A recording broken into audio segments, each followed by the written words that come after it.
ఈరోజు మనము Bible lesson తెలుసుకున్నాం. పోయిన వారం ఎవరి గురించి తెలుసుకున్నాం? అంతకుముందు వారము వాళ్ళిద్దరి గురించి బాగా వచ్చేసింది కదా, మీకు తెలుసుకున్నారు కదా. ఈరోజు ఒక కారణ జన్ముడు గురించి తెలుసుకుందాం. కారణ జన్ముడు అంటే ఎవరు తెలుసా మీకు? జన్మ అంటే ఏంటి? పుట్టడం. కారణం అంటే మన పుట్టుకలో మన పుట్టుక ఏమైందంట? ఒక కారణమైంది. ఎందుకంటే మనం ఊరికనే పుట్టలా, మనం పుట్టింది దానికి ఒక కారణం ఉంటుంది. అది మనం ఏం చెయ్యాలి అనేది దేవుని యొక్క ప్రణాళిక ఉంటుంది కదా. దేవుడు ఆకాశము, నక్షత్రము, భూమి, సముద్రము, పక్షులు ఇవన్నిటిని కూడా నోటిగా పలికాడు. కలుగును గాక అంటే అవన్నీ అయిపోయాయి. కానీ మనిషి దగ్గరకు వచ్చేసరికి దేవుడు ఎలా చేశాడు? ఒక ప్రణాళిక, ఆయన ఆలోచన వేరుగా ఉంది. ఒక ప్రణాళిక చొప్పున ఎంతో ఇష్టంతో ఒక ఆలోచనతో దేవుడు మనుషులు చేశాడు కదా. ఎందుకు? ప్రతి ఒక్క మనిషి ఏదో ఒకటి దేవుని చిత్తంలో నడవాలని ఉంది. అయితే అలాంటి వ్యక్తి ఈరోజు మనం తెలుసుకున్నాం. మీకు తెలిసి ఎవరైనా ఉన్నారా? అతని జన్మే ఒక కారణం దేవునికి సంబంధించి ఎవరైనా ఉన్నారా? సమూయేలు. ఇంకా కారణ జన్మ, దేవుని కొరకే పుట్టాడు ఆయన. దేవుడు పుట్టక ముందే దేవుడి గురించి ప్రకటించాడు ఆయన.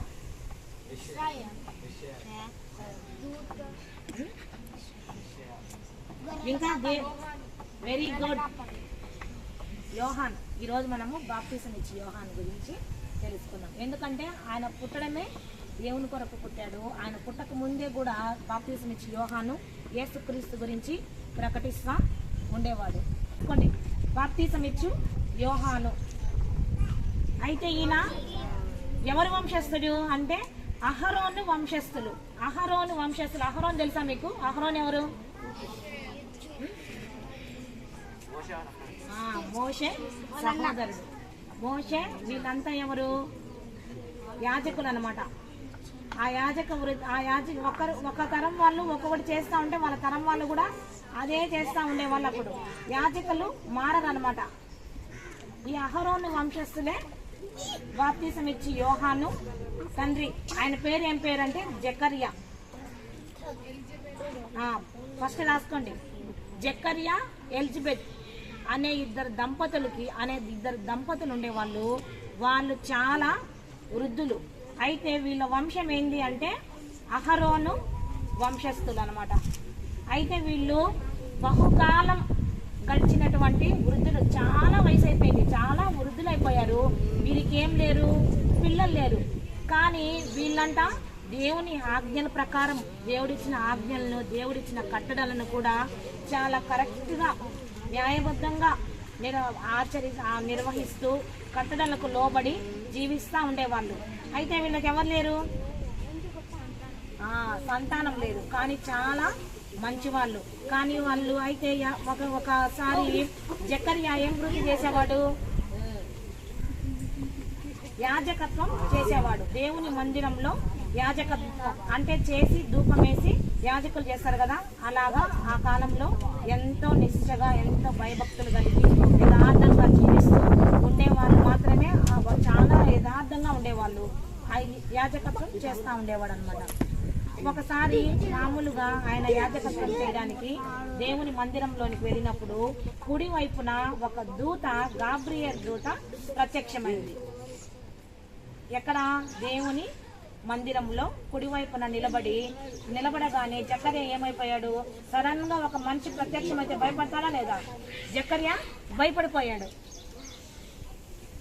జకర్యా భయపడిపోయినప్పుడు దూత ఏమంటుందంటే, నువ్వు భయపడవద్దు, నీ గురించి, ఎలిజబెత్ గురించి దేవుడు తెలిసింది. మీకు ఒక కుమారుడు పుడతాడు, అతనికి మీరు యోహాను అనే పేరు కూడా పెడతారని దూత చెప్పింది.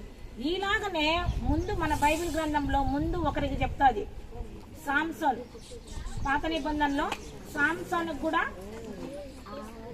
ఇలాగే చెప్తుంది అన్నమాట.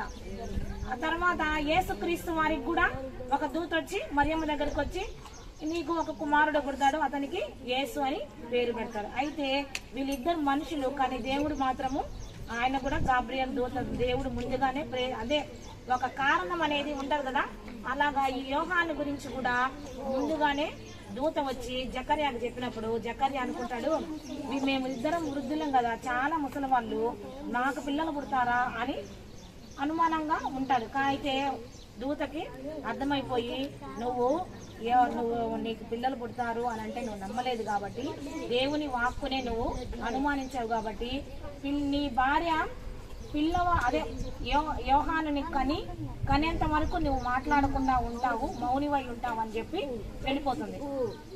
అప్పటిదాకా యోహాను జకర్యా మాటలు లేకుండా మూగవాడై పోతాడు. ఎందుకు? దేవుని మాట నమ్మనందువల్ల జకర్యా మూగవాడైపోతాడు. ఆ తర్వాత కొన్ని రోజుల తర్వాత ఎలిజబెత్ గర్భం ధరించి ఒక కుమారుణ్ణి కూడా కంటారు. ఆ కుమారుని కన్నప్పుడు చుట్టుపక్కల వాళ్ళంతా ఉండి అతనికి ఏం పేరు పెట్టాలా అని ఆలోచిస్తూ ఉంటే అందరు ఏమంటారంటే వాళ్ళ తండ్రి పేరు జకర్యా కదా, జకర్యా పేరు వచ్చేటట్టే పెడదామని జకర్యా అని పెట్టబోతుంటారు అనమాట. అయితే అప్పుడు జకర్యా ఆపి వాళ్ళకి ఒక పలక దెమ్మని చెప్పి సైగ చేసి, ఆయన మూగవాడు కదా, పలక దెమ్మని చెప్పి ఏం చేస్తాడు, యోహాను అని పేరు రాసి అది నోట్తో పలకగానే రాసేటప్పుడు మనం పలుకుతాం కదా, రాసేటప్పుడే ఆ యోహాన్ అనే పలికేటప్పుడే అతని వాయిస్ కూడా అతనికి వచ్చేస్తుంది అనమాట. అప్పుడు జకర్యా మాట్లాడతాడు, దేవుణ్ణి ఎంతో స్తుతిస్తాడు. ఎందుకంటే ఈయన ఎవరు? ముందుగానే ప్రేరేపణ కలిగి ప్రణాళిక చొప్పున వచ్చాడు. ఈయన దేవుని మార్గాన్ని సరళం చేయడానికి ముందుగానే వచ్చాడు కాబట్టి ఆయన ఏం చెప్తాడంటే చూడండి,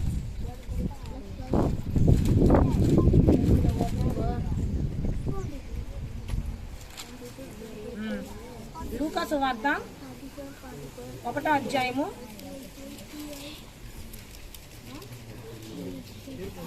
68వ వచనం చదవండి, పైకి లేదు చదవండి గట్టిగా స్పష్టంగా. అన్ని వద్దులే చదువు చెప్తాను. ప్రభువైన ఇశ్రాయేలు దేవుడు స్తుతింపబడుగాక. ఆయన తన ప్రజలకు దర్శనమిచ్చి వారికి విమోచన కలుగజేసును. తన సేవకైన దావీదు వంశమందు మన కొరకు రక్షణ శృంగు అనగా మన శత్రువుల నుండి మనల్ని ద్వేషించు వారందరినీ చేతి నుండి తప్పించి రక్షణ కలుగజేసును. ఇక్కడ ఎవరికి ఇచ్చారంట? దేవుడు వస్తాడు, దావీదు వంశంలోనికి వస్తాడు. ఆయన ఏం చేస్తాడంట? విమోచన కలుగజేస్తాడు అని ప్రవక్తల ద్వారా ముందుగానే ఏం జరిగింది? ప్రవచించడం జరిగింది. చూడండి, యేసుక్రీస్తు గురించి ప్రవచించడం జరిగింది. అదే యోహాను గురించి కూడా ప్రవచించడం జరిగింది. యేసుక్రీస్తు కంటే ముందుగానే బాప్తిసం ఇచ్చి యోహాను వస్తాడు. ఆయన మార్గంని సరళం చేస్తాడు. ఎందుకంటే యేసుక్రీస్తు ఇప్పుడు ఒక ప్రైమ్ మినిస్టర్ వస్తున్నాడు అని అనుకోండి, ఆయన డైరెక్ట్గా వెళ్ళిపోతాడా? ముందుగా ఇంటిమేషన్ ఇస్తారు, అంతా రెడీ చేస్తారు, సిద్ధపరుస్తారు, అప్పుడు కదా వచ్చేది. మనుషులే అలా గొప్ప స్థానంలో ఉన్న వాళ్ళే వాళ్ళు వచ్చే ముందు అలాంటివన్నీ చేసి సిద్ధపాటు ఉంటే యేసుక్రీస్తు వారు వచ్చేటప్పుడు ఉండదా? యేసుక్రీస్తు వారు వచ్చినప్పుడు ఈయనైతే బాప్తిసం ఇచ్చి యోహాను ముందుగానే పుడతాడు. ఆయన ఈ యేసుక్రీస్తు మార్గాన్ని సరళం చేస్తాడు. ఆయన ఏం మార్గంలో నుంచి వస్తున్నాడు? యూదులు అనుసరిస్తున్నటువంటి ఆ పితృల పారంపర్య ఆచారాలన్నీ కొట్టివేసి ఈయన ఏం మార్గము? రక్షణ మార్గాన్ని చూపించడానికి. ఎందుకంటే అప్పుడు యూదులు మాత్రమే దేవుని బిడ్డలుగా ఉండేవాళ్ళు, వాళ్ళు మాత్రమే ఆయనకి వారసులుగా ఉండేవాళ్ళని వాళ్ళు కొంచెం అహంకారంతో ఎన్నో దేవునికి ఆయాసకరమైన మార్గంలో నడుస్తూ ఉంటారు. అయితే వాళ్ళ పాపం ఎక్కువైపోవడం వల్ల యేసుక్రీస్తు వారు రావడం జరిగింది. యేసుక్రీస్తు వారు అంటే ఆయన సపరేట్ కాదు, దేవుడే. ఎవరు? దేవుడే తండ్రి, కుమార, పరిశుద్ధాత్మ ఒక్కరే. కాకపోతే త్రిత్వం అంటే మనం 3 విధాలుగా మనము చూస్తే మనకు కనిపిస్తుంది, కానీ ఆయన మొత్తము కూడా ఒకరే. దేవుడు ఆత్మస్వరూపి కాబట్టి దేవుడు ఏమై ఉన్నాడు? ఆత్మ మన దగ్గరికి రాలేదు కదా, ఆయన శరీరం అంటూ ఒకటి ఉంటేనే కదా మనం చూడగలం. మనం చూడాలని యేసుక్రీస్తు రూపంలో వచ్చాడనమాట. యేసుక్రీస్తు వారు వెళ్ళిపోయిన తర్వాత ఎలా ఉన్నాడు? ఆత్మ రూపంలోనే ఉన్నాడు మళ్ళా కదా. మనకి ఇక్కడ ఎక్కడ కనిపిస్తాడు యేసుక్రీస్తు? ఆత్మస్వరూపి కదా, వాక్యంలో నుంచి కనిపిస్తుంది. అది మనం ఆత్మతో చూస్తేనే కనిపిస్తుంది. నోటితో కళ్ళతో చూసినటువన్నీ ఏమీ కనిపించవు అనమాట. అలాంటి యేసుక్రీస్తుని ఈయన యోహాను గారు చిన్నప్పటి నుంచే ముందుగానే దూత చెప్తాది, ఆయన తల్లి గర్భం నుంచి వెలువడగానే ఆయన పరిశుద్ధాత్మతో నిండుకొని దేవుని యొక్క మార్గాన్ని సరళం చేస్తాడు. తండ్రుల హృదయం కుమారులు తట్టి చూపిస్తాడు. అందరికీ కూడా దేవుని వాక్యాన్ని ప్రచురింపజేస్తాడు. మారు మనస్సు అనేది తీసుకొని వస్తాడు అని చెప్పగానే బాప్తీసం ఇచ్చి యోహాను కూడా చిన్నతనం నుంచి అలాగే పెరుగుతూ వచ్చాడనమాట. అయితే ఈయన పెరిగిన తర్వాత ఈయన అరణ్యంలోకి వెళ్ళిపోయి అరణ్యంలోనే ఎక్కువగా ఆయన అంత ప్రత్యేకించబడిన వాడు. చిన్నప్పటి నుంచి ద్రాక్షారసం కానీ ఏది కానీ ఆయన ముట్టలేదనమాట. ఎందుకంటే పవిత్రంగా ఉన్నాడు ఆయన. దేవుని మార్గాన్ని ప్రచురించే వాళ్ళు కూడా ఏ విధంగా ఉండాలా? పవిత్రంగా ఉండాలా. యేసుక్రీస్తు ఏ విధంగా ఉన్నాడు? పరిశుద్ధుడు కదా. అయితే మనం కూడా దానికి దేవుడు నేను పరిశుద్ధుడై ఉన్నాను, మీరు కూడా పరిశుద్ధులై ఉన్నాడు అని అన్నాడు కదా. అయితే బాప్తీసం ఇచ్చి యోహాను కూడా చాలా పరిశుద్ధుడుగా ప్రత్యేకించబడిన వారుగా ఉన్నాడు. అందరిలాగా మనం అల్లరి చేయకూడదు, అందరిలాగా మాట్లాడకూడదు. స్కూల్లో పిల్లలు అల్లరి చేస్తూ ఉంటారు, టీచర్లతో బాగుందని అల్లరి చేస్తుంటారు, పెన్సిల్ దొంగతనం చేస్తుంటారు. మనం అలా ఉంటామా? ఏదైనా సరే కావాలంటే అడిగి తీసుకోవాలా, మళ్ళీ ఇచ్చేయాలా. ఏదైనా పొరపాటు చేసినా కూడా వెంటనే సారీ చెప్పాలా. సారీ చెప్పడానికే మనసే రావటంలా మనకి కదా. సారీ చెప్తే తగ్గిపోయినాం అనుకుంటారు కదా. నేను వాడి దగ్గర తగ్గిపోవడం ఎందుకని కొంతమంది సారీ చెప్పడానికి కూడా రాదు కదా. అయితే దేవుని ఇక్కడ బాప్తీసం ఇచ్చి యోహాను కూడా ప్రత్యేకించబడినటువంటి జీవితం. ఆయన అరణ్యంలోనికి వెళ్ళి ఆయన ఒంటె రోమములు గల వస్త్రాలను ధరించాడు. ఆ జుంటు అది అడవిలో ఉంటది కదా, తేనె, అది ఆహారంగా తినేవాడు. మిడతలను ఆహారంగా తినేవాడు. ఆయన వస్త్రాలు ఏంటివి? ఒంటె రోమములు. ఆయన ఆహారం వచ్చి మిడతలు, కొండ తేనె. ఇవి తింటా అరణ్యంలో గొప్ప కేకలు వేస్తా, రండి యేసుక్రీస్తుని నమ్ముకోనండి, సర్వశక్తుడు మన మధ్యకు రాబోతున్నాడు, ఆయన మీరు నమ్ముకోండి, మీ పాపాలలో మీరు మారు మనసు పొందకపోతే మీరందరూ కూడా నశించిపోతారు, అగ్నిలో పడవేయబడతారని చెప్పి దేవుని గురించి, దేవుని మార్గం గురించి చెప్తా ఉంటాడనమాట. అయితే ఇలా చెప్తాడు అని యెషయా గ్రంథం చూడండి. యెషయా గ్రంథం 40 అధ్యాయము 3వ వచనం. బబ్లు యెషయా 43 చదువు.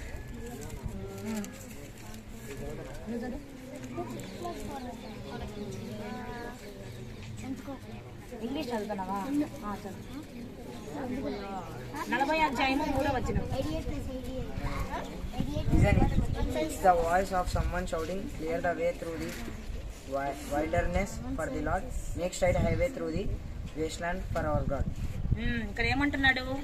ఆలకించుడి, అడవిలో ఒకడు ప్రకటించుచున్నాడు, ఎట్లనగా అరణ్యంలో యెహోవాకు మార్గము సిద్ధపరచుడి, ఎడారిలో మా దేవుని రాజ్య మార్గము సరళము చేయుడి, ప్రతి లోయను ఎత్తు చేయవలెను, ప్రతి పర్వతమును ప్రతి కొండను అణచవలెను, వంకరవి చక్కగాను కరుకైనవి సమముగాను ఉండవలనని యెహోవా మహిమ బయలుపరచబడును, ఒక్కడును తప్పకుండా సర్వ శరీరులు దానిని చూచెదరు, ఇలాగు జరుగునని యెహోవా సెలవిచ్చుచున్నాడు. చూడండి, యెషయా గ్రంథంలో వ్రాయబడి ఉంది, ఎందుకంటే ముందుగానే వ్రాయబడి ఉందన్నమాట.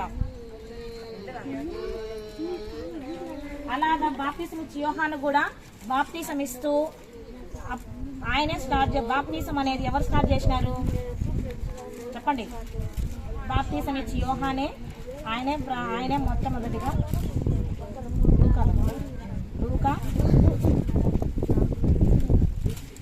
లూకా 3వ అధ్యాయము ఇందాక యెషయా 40లో చదివినాం కదా, ఇందాక బబ్లు చదివాడు కదా. ఇక్కడ చూడండి, లూకా 3వ అధ్యాయము 3వ వచనం చదవండి.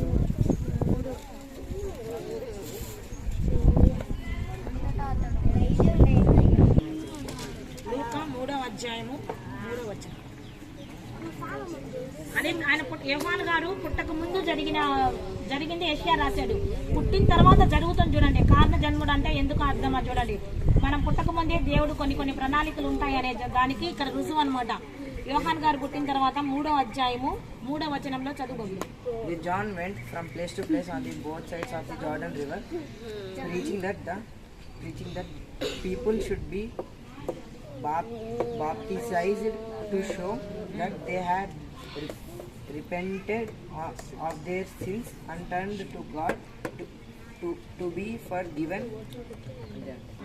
ఇక్కడ ఏమంటున్నాడు చూడండి, యోర్దాను నది దగ్గర యోర్దాను ప్రదేశం అంతటా కూడా బాప్తీసం ఇచ్చి యోహాను ప్రకటిస్తున్నాడు.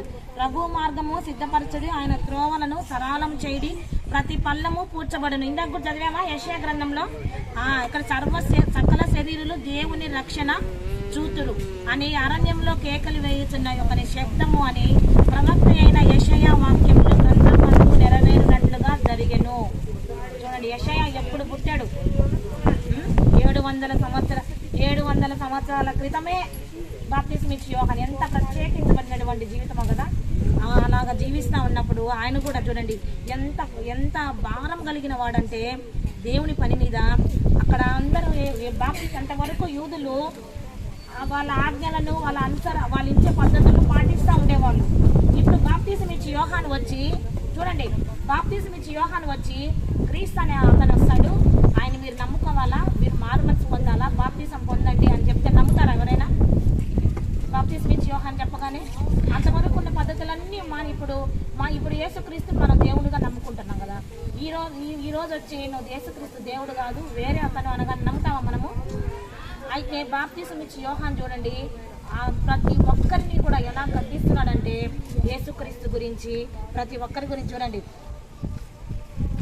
అతడు తన చేత బాప్తిసము పొందవచ్చిన జన సమూహములను చూచి, సర్ప సంతానమా, రాబో ఉగ్రతను తప్పించుకున్నటకు మీకు బుద్ధి చెప్పిన వాడెవడు? చూడండి, మనుషుల్ని ఎలా పోలుస్తున్నాడు? సర్ప సంతానమా. ఎందుకంటే యేసుక్రీస్తుని నమ్ముకోని వాడెవరు? సర్ప సంతానం. ఆయన మాటని యేసుక్రీస్తుని నమ్ముకోడు, యేసుక్రీస్తును అసలు ఒప్పుకోడు. ఎందుకంటే ఆయన దేవుడు కాదంటారు, మనిషి అంటారు, ప్రవక్త అంటారు, ఏందేందో అంటారు యేసుక్రీస్తుని. అయితే అలా చెప్పే వాళ్ళంతా ఎవరు? సర్ప సంతానము. అయితే ఒక ఉగ్రత అనేది వస్తుంది. నువ్వు యేసుక్రీస్తుని నమ్ముకోకపోతే ఒక ఉగ్రత అనేది వస్తుంది. నువ్వు మారు మనసు పొందకపోతే ఆ ఉగ్రతలో నువ్వేమైపోతావు? కాలి నాశనం అయిపోతావు. అయితే ఒప్పుకోండి అని చెప్పి బాప్తిస్మ ఇచ్చి యోహాను ప్రతి ఒక్కరిని కూడా ఒప్పిస్తా ఉంటాడు అనమాట. అంతేకాదు ఈయనంట పెద్ద వాళ్ళని, అంటే రాజులను, అధికారులను, పరిసయ్యులను, శాస్త్రులను, వీళ్ళందరినీ కూడా హెచ్చరిస్తూ ఉండేవాడు. ఆయనకి ఎంత ధైర్యమో చూడండి. బాప్తిస్మ ఇచ్చి యోహాను యేసుక్రీస్తు ప్రకటించడంలో ఎంత శక్తి కలిగిన వాడంటే భయం లేదు. మనమైతే సిగ్గుపడతాం కదా, వాక్యం చదవమన్నా సిగ్గుపడతాం, యాక్షన్ సాంగ్ దేవుడి పాటకి యాక్షన్ సాంగ్ ఏమన్నా సిగ్గుపడతాం కదా. ఎవరైనా రోడ్డు మీద పోయేటప్పుడు కరపత్రం ఇవ్వాలన్నా కూడా సిగ్గుపడతాం కదా. ఎందుకు? వాళ్ళు మనల్ని కొట్టరు, తిట్టరు, అయినా కూడా మనం ఏం చేస్తాము? వాక్యం చెప్పడానికి కానీ యజ్ఞానికి సిగ్గుపడిపోతూ ఉంటాం. కానీ బాప్తిస్మ ఇచ్చి యోహాను ఏ విధంగా ఉన్నాడు? ధైర్యం కలిగి అధికారుల దగ్గర, శాస్త్రుల దగ్గర, యూదుల దగ్గర, పరిసయ్యుల దగ్గర కూడా వాళ్ళందరినీ ఒప్పించి యేసు వైపు తిప్పుతూ వాళ్ళందరికీ కూడా దేవుని మార్గాన్ని ప్రచురపరుస్తూ ఉన్నాడు. అయితే అలాగ చేయడంలో ఒక చూడండి, అయితే అక్కడ సువార్త ప్రకటిస్తూ ఉన్నాడు కదా. 3వ అధ్యాయము 19వ వచనం, 3:19.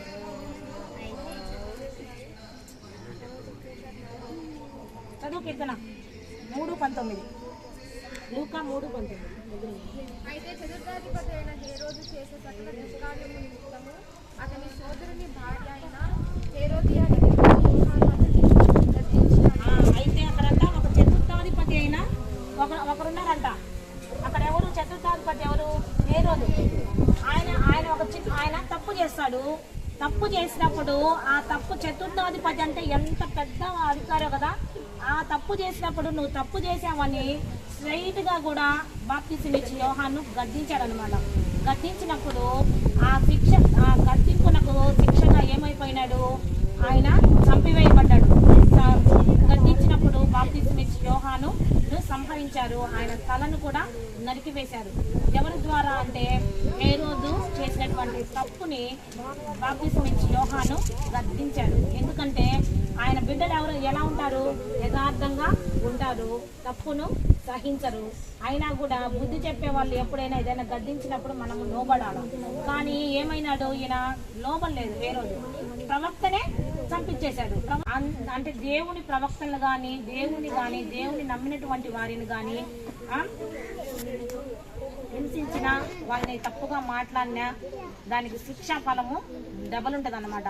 అలాగా బాప్తిస్మ ఇచ్చి యోహాను ఏం చేస్తూ ఉండేవాడు? దేవుని గురించి ప్రకటిస్తూ ఉండేవాడు.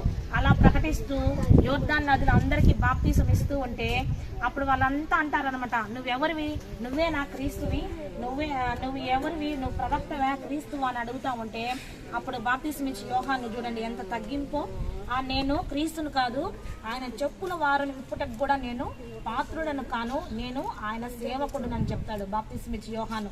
చూడండి, దేవుని ప్రణాళిక చొప్పున బాప్తీసం ఇచ్చి యోహాను ముందుగా పంపబడి దేవుని వాక్యాన్ని ప్రచురపరుస్తూ ఉంటే తనను తాను హెచ్చించుకోలేదు.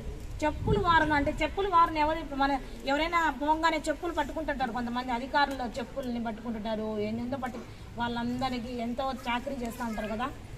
అయితే బాప్తీసం ఇచ్చి యోహాను కూడా నేను చాలా తగ్గించుకొని చెప్పుల వారును కూడా విప్పుటకు పాత్రులను కానని చెప్తారనమాట. అయితే నేను నీళ్ళల్లో మీకు బాప్తీసం ఇస్తున్నాను కానీ ఆ యేసుక్రీస్తు అనే సర్వశక్తిమంతుడు మన మధ్యకు రాబోతున్నాడు, ఆయన మీకు పరిశుద్ధాత్మలో అగ్నిలో మీకు బాప్తీసం ఇస్తాడు అని బాప్తీసం ఇచ్చి యోహాను అందరికి చెప్పడమే కాదు ఒప్పిస్తున్నాడు. ఆనాటి పరిస్థితుల్లో యూదులు చాలా కఠినంగా ఏళ్ల తరబడి వాళ్ళ పితృ పారంపర్య ఆచారాలన్నింటినీ అనుసరిస్తూ ఉండేవాళ్ళు. అయితే వాళ్ళందరినీ కూడా మార్చడానికి బాప్తీసం ఇచ్చి యోహాను ముందుకొచ్చాడనమాట.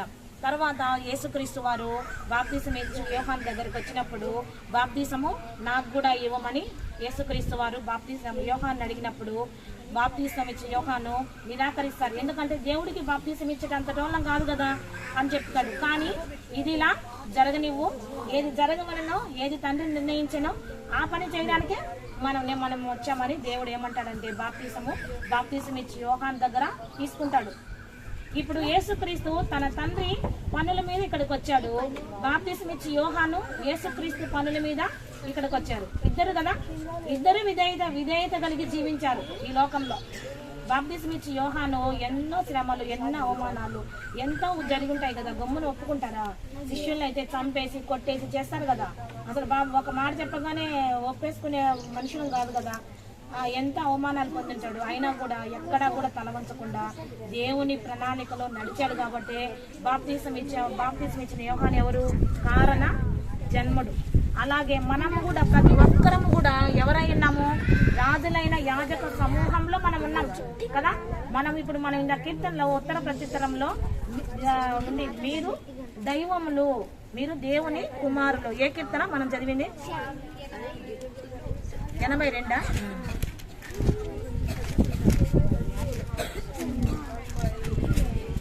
చూడండి,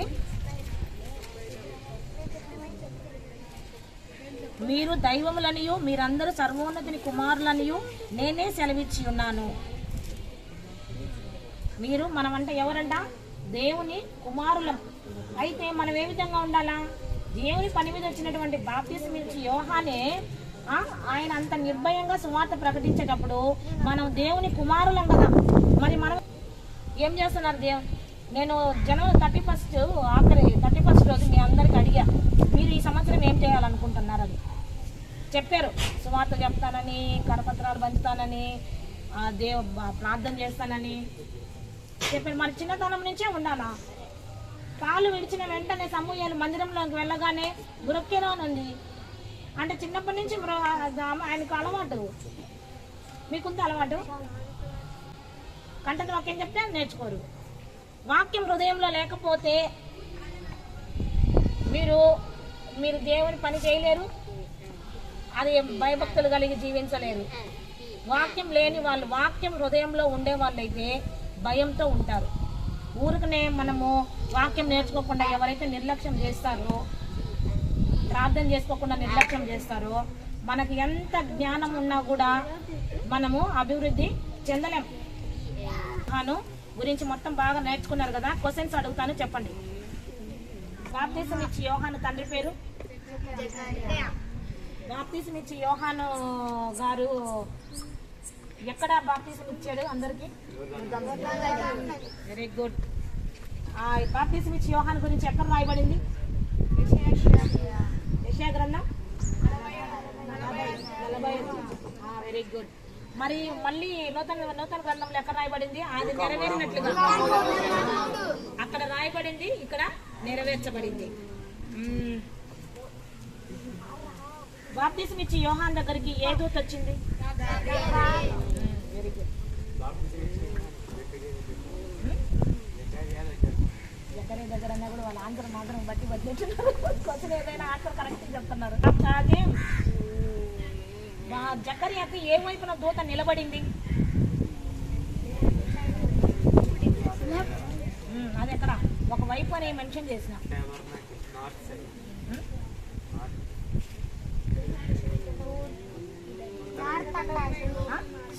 వెరీ గుడ్, కుడి వైపున నిలబడింది. బాప్తిసం ఇచ్చి యోహాను వస్త్రములు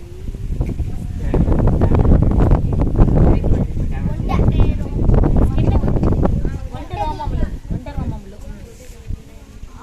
ఫుడ్ వెరీ గుడ్, బాగానే విన్నారే. బాప్తిసం ఇచ్చి యోహాను గురించి 5 నిమిషాల్లో బాప్తిసం ఇచ్చి యోహాను గురించి మొత్తం చెప్పారు. ఆయన ఒకరు తప్పు చేసినప్పుడు ఆయన గద్దించాడు, అందువల్ల ఆయనను చంపేసినారు కూడా. ఆయన ఎవరు? ఆయన ఏ అధిపతి? వెరీ గుడ్, బాగా రాసుకున్నారే. చతుర్థాధిపతి హేరోదు చతుర్థాధిపతి. ఆయన వృత్తి, ఆయన ఏ అధికారం అంటే ఆయన తమ్ముడు భార్య హేరోదు. అంటే హేరోదు తర్వాత ఇప్పుడు మన తరం తర్వాత వచ్చే వాళ్ళు కూడా హేరోదు వస్తారు. ఫరో వచ్చిందనుకో ఫరో వస్తుంది, వాళ్ళ కొడుకులు కూడా అలాగే వస్తారు. ఆ హేరోదు ఇంకొక దగ్గర హేరోదు నుంచి అదే హేరోదు అనుకోకూడదు. హేరోదు వంశం వాళ్ళంతా హేరోదు, ఫరో వంశం వాళ్ళంతా ఫరో, అలా వస్తారనమాట. కానీ 1, 2 అని మనకుంటుంది కదా, రాజుల గ్రంథంలో కూడా అలాగే వస్తూ ఉంటుంది. ఓకే, బాగా నేర్చుకున్నారు. బాప్తిసం ఇచ్చి యోహాను ఎవరు లాస్ట్కి? కారణ బాప్తిసం ఇచ్చి యోహాను యేసుక్రీస్తు కంటే ఎన్ని సంవత్సరాలు, ఎన్ని నెలలు పెద్ద? 6 నెలలు పెద్ద. లూకా సువార్త మనకి దీంట్లో యేసుక్రీస్తు వారు రాలేదు కాబట్టి నేను మీకు ఇది మెన్షన్ చేయలేదు. లూకా సువార్త 1వ అధ్యాయము 36వ వచనం.